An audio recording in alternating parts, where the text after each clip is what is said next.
Dieu n'est pas un homme pour mentir, ni fils d'un homme pour se repentir. La parole de Dieu est pure. La parole de Dieu est infaillible. La parole de Dieu est vivante. Elle est efficace. Elle est tranchante. La parole de Dieu est puissante. Elle brise le roc. La parole de Dieu est parfaite. Elle restaure l'âme. La parole de Dieu n'échoue jamais. La parole de Dieu guérit. La parole de Dieu libère. La parole de Dieu délivre. Dieu parle et ce qu'il dit arrive. La parole de Dieu. Jésus-Christ de Nazareth.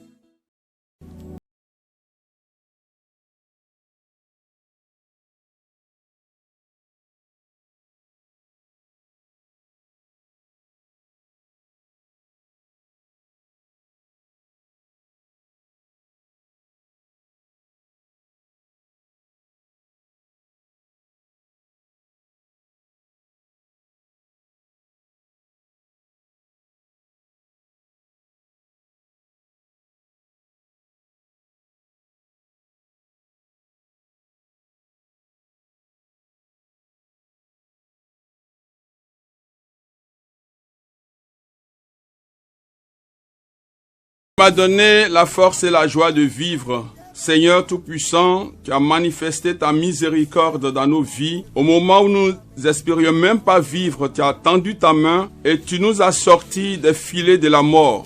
Nous te bénissons avec notre frère Nestor David.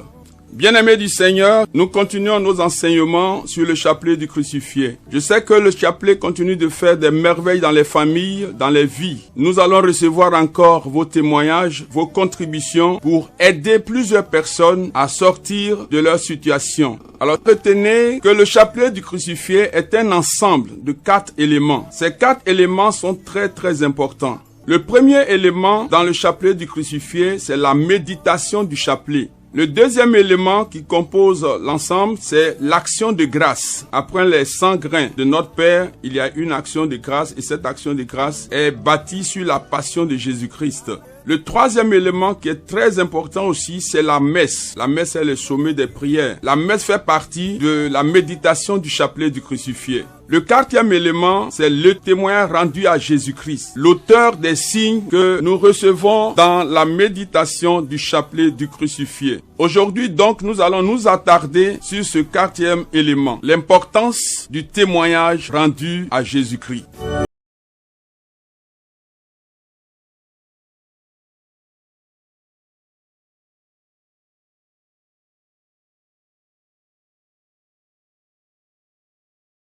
Comme texte de base, nous allons lire l'évangile de Jésus-Christ selon Saint Luc, chapitre 24, versets 44 à 49. Disposons-nous à écouter attentivement ce passage. Puis il leur dit, « Voici les paroles que je vous ai adressées quand j'étais encore avec vous. Il faut que s'accomplisse tout ce qui a été écrit de moi dans la loi de Moïse, les prophètes et les psaumes. » Alors il leur ouvrit l'intelligence pour comprendre les Écritures et il leur dit, « C'est comme il a été écrit, le Christ souffrira et ressuscitera des morts le 3e jour, et on prêchera en son nom la conversion et le pardon des péchés à toutes les nations, et à commencer par Jérusalem. C'est vous qui en êtes les témoins, et moi je vais envoyer sur vous ce que mon Père a promis. Pour vous, demeurez dans la ville jusqu'à ce que vous soyez d'en haut revêtus de puissance. » Restez dans la ville jusqu'à ce que vous soyez revêtus de la puissance d'en haut. Et c'est ce que nous avons reçu au jour de la Pentecôte. Nous avons reçu le revêtement de la puissance du Saint-Esprit et le temps est au témoignage. Nous avons reçu cette puissance, cette onction du Saint-Esprit pour sortir de nos maisons et aller communiquer les grâces que nous avons reçues de Jésus-Christ. Alors, après que nous ayons reçu un signe dans notre méditation du chapelet du crucifié, il est important de témoigner. Témoigner, c'est révéler ce que l'on sait. C'est exprimer, confirmer la vérité par ses paroles, ses actes. Témoigner, c'est prouver. Le témoin dit ce qui est. Il dit ce qu'il a vu, entendu ou expérimenté lui-même. Témoigner de Jésus-Christ est un impératif pour tout baptisé. C'est la volonté du Seigneur. Ce n'est pas une suggestion de Dieu, mais une nécessité, voire une obligation pour tous. Car Jésus a dit, vous êtes mes témoins, comme nous venons de le lire, Luc 24, verset 48. Il dit à Actes 1, verset 8, vous allez recevoir une force, celle de l'Esprit Saint qui descendra sur vous, alors vous serez mes témoins. Pierre et Jean, en Actes 4, verset 20, ont dit aux autorités religieuses de leur époque, « Nous ne pouvons pas, quant à nous, ne pas publier ce que nous avons vu et entendu. » De même, frères et sœurs, vous et moi sommes appelés aujourd'hui à témoigner aussi des expériences personnelles que nous vivons avec le Seigneur et surtout celles que nous vivons avec le chapelet du crucifié. En Marc 5, versets 18 à 20, Jésus a dit au fou qu'il venait de guérir, « Va chez toi auprès des tiens et rapporte-leur tout ce que le Seigneur a fait pour toi dans sa miséricorde. » En obéissant à la volonté du Seigneur, l'homme guéri de la folie s'en alla et s'est mis à proclamer dans la Décapole tout ce que Jésus avait fait pour lui et tout le monde était dans l'étonnement. Il est donc important de faire connaître les œuvres que le Seigneur accomplit dans notre vie. Que ce soit par le chapelet du crucifié, par la prière du rosaire, que ce soit d'une manière ou d'une autre, il est important de faire connaître les œuvres du Seigneur. C'est une excellente publicité, entre guillemets bien sûr, pour notre Dieu. Car plus nous témoignons de Jésus-Christ, plus son nom est glorifié et plus ses grâces se multiplient en nous. En Tobie 12, versets 6 à 7, l'archange Raphaël conseilla, « Bénissez Dieu, célébrez-le devant tous les vivants pour le bien qu'il vous a fait. Bénissez et chantez son nom. Faites connaître à tous les hommes les actions de Dieu comme elles le méritent et ne vous lassez pas de le remercier. Il convient de révéler et de publier les œuvres de Dieu. Remerciez-le dignement. » Alors, avez-vous fait une expérience personnelle avec le Seigneur? Faites-la connaître au maximum de personnes que vous pouvez toucher par votre témoignage. Sachez-le, dans le dynamisme de la nouvelle évangélisation, nous ne devons pas avoir honte de parler de Jésus, de le faire connaître par ses œuvres magnifiques, car ses ennemis ne le feront pas. C'est à nous, ses amis, ses disciples, de le faire. Le pape François, notre Saint-Père, disait ceci, « La nouvelle évangélisation signifie réveiller dans le cœur et dans l'esprit de nos contemporains la vie de la foi. La foi est un don de Dieu, mais il est important que nous, chrétiens, montrions que nous vivons la foi de façon concrète. Ce dont le monde a besoin aujourd'hui, spécialement en ces temps, ce sont des témoins crédibles qui, par leur vie et par leurs paroles, rendent visible l'évangile, réveillent l'attraction pour Jésus-Christ. Et le pape d'ajouter, tant de personnes se sont éloignées de l'Église. C'est pourquoi il faut des chrétiens qui rendent visible aux hommes d'aujourd'hui la miséricorde de Dieu et sa tendresse pour toute créature. Des chrétiens qui proclament avec foi Jésus-Christ sans éprouver aucune honte, parce qu'ayant fait eux-mêmes l'expérience du Christ ressuscité, étant donné que tout baptisé est christophore, c'est-à-dire porteur du Christ. Alors, bien-aimés du Seigneur, il convient de prendre une décision, de raconter à des personnes, surtout celles qui ne connaissent pas encore le Christ, les bonnes actions que le Seigneur accomplit dans notre vie. Vous avez médité le chapelet du crucifié, Dieu vous a visité, Dieu a visité vos familles, Dieu a réconcilié votre famille, Dieu vous a trouvé du travail, Dieu vous a guéri d'une maladie compliquée. Il faut témoigner, il faut dire aux hommes ce que le Christ a fait dans votre vie.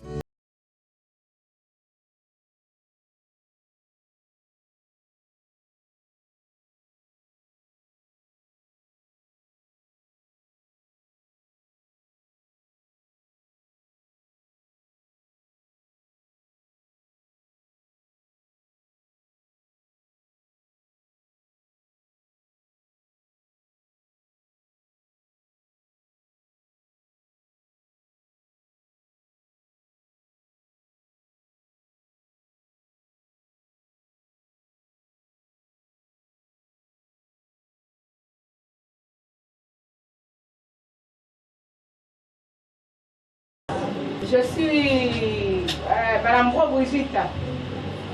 Je suis une dévote du chapelet du crucifié. Si je suis arrêtée devant vous aujourd'hui, c'est grâce à ce chapelet du crucifié. Au milieu de nous, il y a beaucoup de personnes qui connaissent un peu mon histoire, où je suis quittée, et puis où Dieu m'a enlevée, et où Dieu m'a mise maintenant.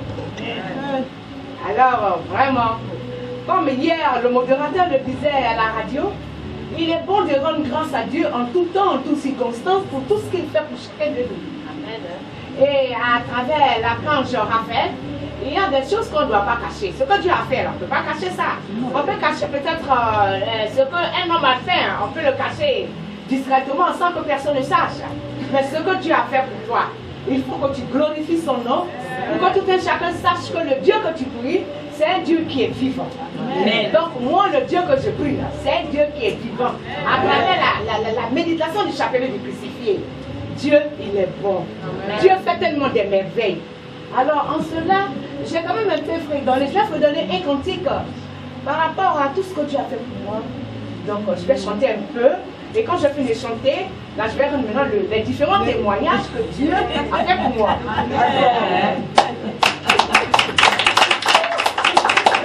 Ok, je vais chanter. Jésus m'a sauvé de toutes mes maladies. C'est la croix, il fut cloué pour ma guérison. J'ai médité le chapelet du crucifié et son esprit a coulé en moi comme un ruisseau. J'ai médité le chapelet du crucifié et son esprit a coulé en moi comme un ruisseau. J'ai médité le chapelet du crucifié et son esprit a coulé en moi comme un ruisseau. Amen. Vous voyez le chapelet du crucifié, quand vous méditez ça tous les jours, c'est comme un ruisseau d'eau qui coule en vous. Amen. Et ce ruisseau d'eau-là, ça vous transforme, ça vous restaure. Le chapelet du crucifié restaure tellement. Et que j'étais là un jour, j'avais fait une demande. Et la demande que j'ai faite, j'ai déposé ça comme ça dans le vide. Et puis je suis repartie chez moi. 2 semaines après, on m'appelle. Oh. Alors que moi, Dieu et moi, on a fait un pacte. Parce que quand j'étais malade, j'ai dit à Dieu, Seigneur, si tu me guéris, moi je vais faire ton œuvre. Vous comprenez? Parce qu'apparemment, quand on a des problèmes, on voit Dieu et puis nous disons des choses. Or, la Bible nous déclare qu'avant de prononcer des choses, il faut tourner 7 fois la langue d'abord. Avant que tu lui dises ce que tu peux dire à Dieu. Parce que ce n'est pas avec un homme on fait le pacte, c'est avec Dieu. Le Dieu de miséricorde et le Dieu qui a créé l'univers. Donc celui-là, même quand tu veux faire pacte avec lui là, tu réfléchis d'abord avant de faire le pacte avec Dieu. Donc c'est en cela que moi, j'ai fait le pacte avec Dieu. J'ai dit à Dieu, Seigneur, si tu me guéris, moi je vais faire ton œuvre. Et j'ai même fait un songe où, dans le songe où Dieu me disait que toi je te donne mon approbation pour que tu fasses mon œuvre. Amen. Alors je ne savais pas ce que voulait dire le mot approbation même. Je ne savais pas ce que ça veut dire. Je dis, ah, je suis venu voir le modérateur. Il dit, papa, j'ai fait un somme. On m'a dit qu'on me donne la population, là, ça veut dire quoi? Je ne connais même pas le sens. Il m'a regardé jusqu'à, il dit, ma fille, Dieu dit, se donne son accord pour que tu fasses son œuvre. Ah! D'accord? C'est dans ça, là, Dieu permet, maintenant on m'appelle, on dit, viens travailler. Aïe! Ok, vous allez travailler. Mais vous savez, quand il y a quelque chose que vous voulez faire, et puis c'est pas encore ça là, votre cœur même n'est pas tranquille. Moi je travaille, je travaille, mais je sais qu'il y a quelque chose qui me faut encore. C'est pas là ma place, non. C'est pas là ma place. Donc, je travaille, je vais en mission. Le travail consiste qu'on aille en mission à l'intérieur, on voyage pour aller croiser des personnes là-bas. Vous voyez, non? Donc, c'est passé un jour, j'étais en mission. Et puis j'ai une de mes soeurs, sa fille qui était malade, qui était enceinte. Elle m'appelle, j'étais en pleine réunion avec les responsables de là où j'étais partie en mission. La dame me dit, Madame Bro, on vous appelle. Je dis, mais dis-lui qu'on enseigne des travail. Elle dit, c'est urgent. Ok, donc je me suis excusée auprès du patron. Il dit, chef, vraiment, quand on dit c'est urgent, là, vraiment, il faut quand même vérifier un peu pourquoi c'est urgent. Donc c'est comme ça que j'ai pris le téléphone. Quand j'ai pris le téléphone, j'ai ma soeur. Elle est en sanglots, elle pleure. Brigitte, il faut prier, chapelet du crucifix. Oh, ma fille est enceinte. On dit bébé elle est pourrie dans son ventre. Qu'on va l'opérer, mais si on l'opère là, elle va mourir. Et j'attends à côté là, hein, les voiles, ça pleure. Je dis, mais attends, Hortense, qu'est-ce qui ne va pas? Elle dit, je t'appelle, pardon, il faut faire ton chapelet là. Il faut faire ton chapelet là pour que Ange, sa fille s'appelle Ange, Ange puisse être délivrée. Donc je lui ai dit, ok, il n'y a pas de souci. Calme-toi, c'est dommage que je suis à l'intérieur, mais calme-toi. La main de Dieu n'est pas vraiment courte pour pouvoir faire des merveilles. Calme-toi, je vais faire le chapelet du crucifié. Et puis, Dieu va délivrer ma fille, elle ne va pas mourir. Quand le médecin est venu, quand les gens viennent mourir, ils viennent d'abord vous préparer moralement. Donc, tous ces médecins étaient là en train de préparer la famille pour qu'on ne connaît pas bébé là. Si bébé là s'emballe, hein, c'est pas un problème, mais prions pour la maman parce que ça ne va pas du tout. Elle n'est pas chose de survie. Donc, ma soeur, il ne faut pas pleurer. Quand tu pleures comme ça, moi aussi, mon cœur, je suis à l'intérieur. C'est un peu mélangé, donc je te demande pardon. Il faut te calmer. Moi, je vais arrêter ma séance là, et puis je vais retourner dans mon hôtel, et puis je vais aller prier, uniquement pour ma fille. Donc, je suis partie, elle va attendre. Dieu va délivrer. On va même pas, elle va accoucher sans opération. Enfant pour lui, elle va quitter dans son ventre à travers la méditation du chapelet du crucifix. Donc, je me suis excusée poliment auprès de mes responsables, et puis je suis partie. Quand je suis partie, j'ai loué Dieu, j'ai loué Dieu, j'ai loué Dieu. J'ai dit à Dieu, Seigneur, moi je t'ai toujours prié, tu ne m'as jamais abandonné. Voilà un cas, toi qui es le Dieu des cas impossibles, délivre ma fille. Et j'ai commencé à faire mon chapelet du crucifix. Dieu m'a donné la forme, j'ai fait que 3 dizaines de chapelet du crucifix. Quand j'ai fini, j'ai prié Dieu, j'ai rendu grâce à Dieu, et puis je suis allée m'asseoir. Je faisais maintenant la lecture biblique où Dieu avait où Jésus avait ressuscité Lazare. Donc, j'ai dit à Dieu, tu as ressuscité Lazare. Il est mort il y a 4 jours. Là. Toi, tu allais le ressusciter. Moi, tu vas ressusciter ma petite cousine. Là, pour que ton nom soit glorifié. Donc, quand j'ai fini, je suis allée me débarbouiller. Et puis, bon, je suis revenue. 30 minutes plus tard, mon téléphone sonne. Quand ça a sonné, elle dit, Brigitte, tu vas venir dans ton église là-bas. Oh, tu vas rendre un témoignage du chapelet du crucifié. L'enfant est venu comme ça, sans problème. Sans problème. Elle criait, pleurait. J'ai dit, ah bon. Donc on ne l'a pas opéré. L'enfant est venu par voie là-bas. Elle dit oui. Elle dit oui. Mais l'enfant est quitté. Mais l'enfant était vraiment marié. Ça va même. Donc on a pris l'enfant. Ils sont allés faire son lavage. Donc quand ils ont fini, le médecin a appelé ma soeur en question. Madame Boli, venez s'il vous plaît. Attendez, qu'est-ce qui s'est passé? Et puis, l'opération n'a plus eu lieu. Et puis, elle a accouché sans difficulté. Elle a dit, c'est ma soeur qui a fait chapelet du crucifié. C'est elle qui a appelé. Et puis, à travers la méditation du chapelet, elle m'a dit, tais-toi, je vais faire chapelet là. Ma fille là va accoucher sans difficulté. Amen. Donc, on va rendre grâce à Dieu pour ces merveilles. Comme tu n'es pas là, et que moi aussi je ne suis pas en place, je vais rentrer. Et puis peut-être un week-end, tu vas venir toi-même dans mon église, dans ma communauté là. Tu vas faire le témoignage. Et puis tu vas venir me mettre ma fille Ange pour qu'on puisse voir les merveilles que Dieu a fait à travers la méditation du chapelet du crucifié. Donc vraiment, mes soeurs, mes frères, le chapelet du crucifié, c'est quelque chose, je ne sais pas comment moi expliquer. Essayez de vivre ça en permanence quoi. En permanence, le chapelet du crucifié. Et mon deuxième témoignage, c'est quoi? Je ne veux pas travailler même. Alors que quand on te fait signer un contrat à CDI, ça veut dire contrat à durée indéterminée. Tu es là jusqu'à, peut-être que c'est quand tu vas avoir problème, que tout va partir avec ça, là que tu vas quitter la société. Donc, moi je suis revenue.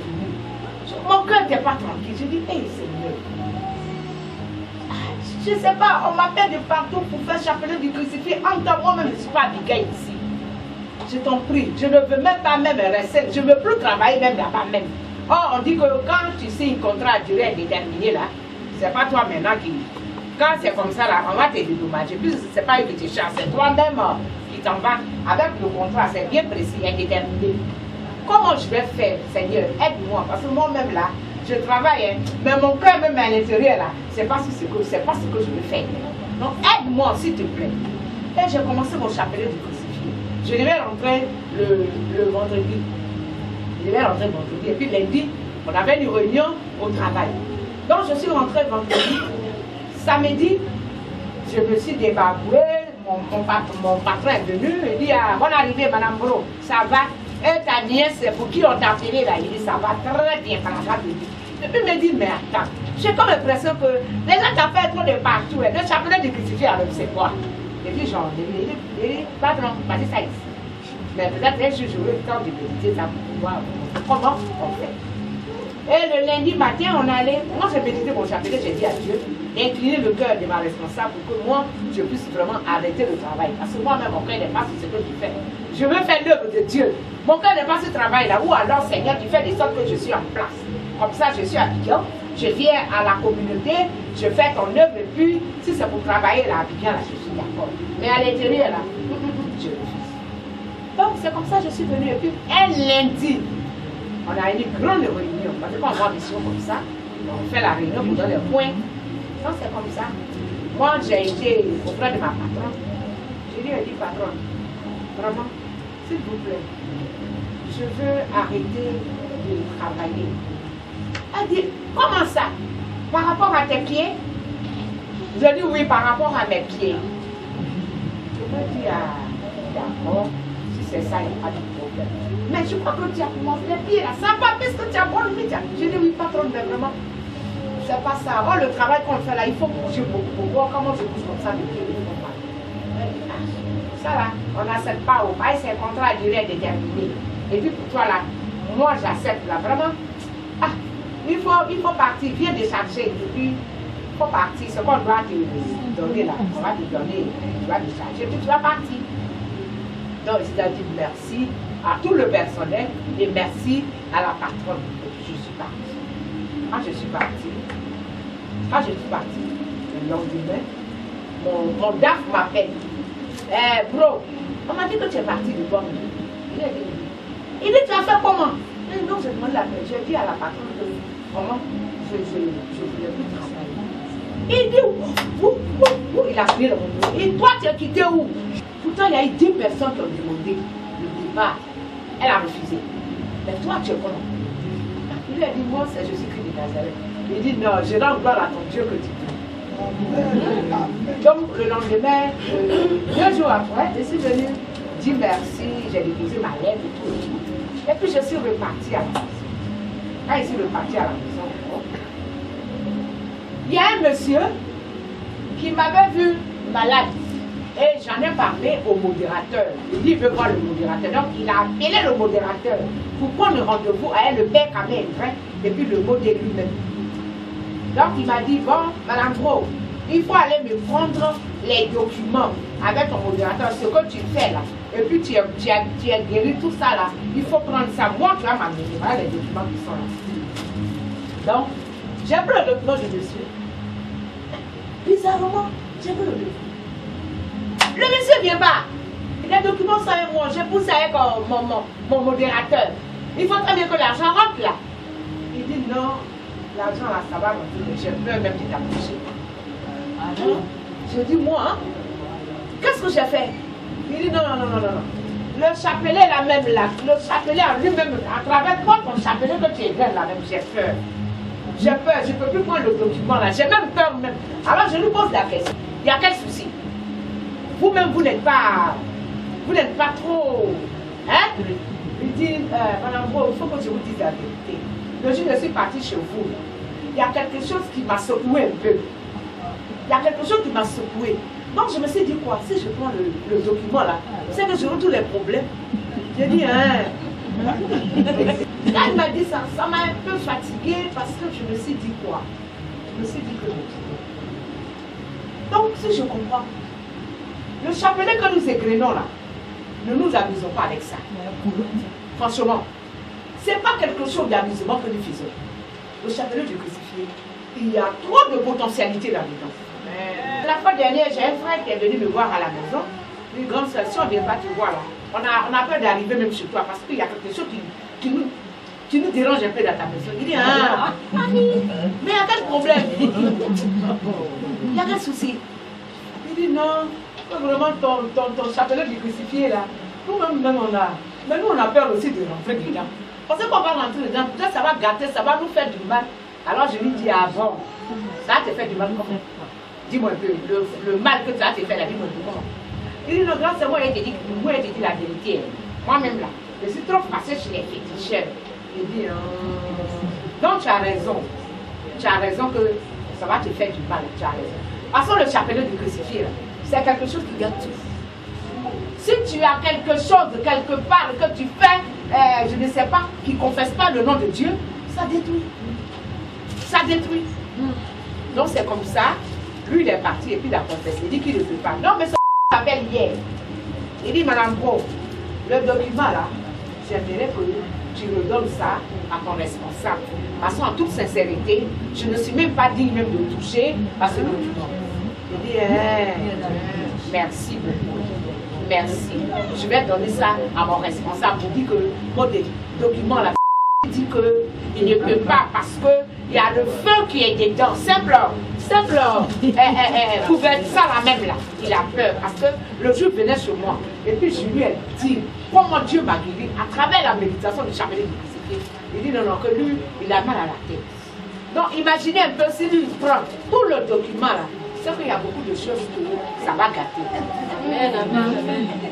Donc, mes soeurs, mes frères, le chapelet du crucifié, je vous exhorte à méditer ça avec foi, avec un cœur. Jésus m'a sauvé de toutes mes maladies.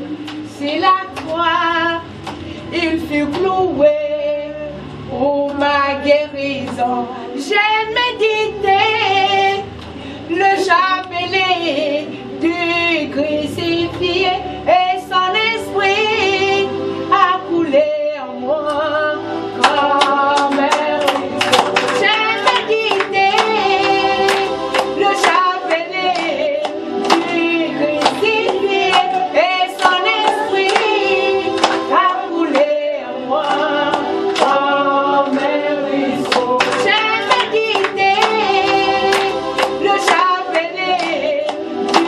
crucifié et son esprit a coulé en moi.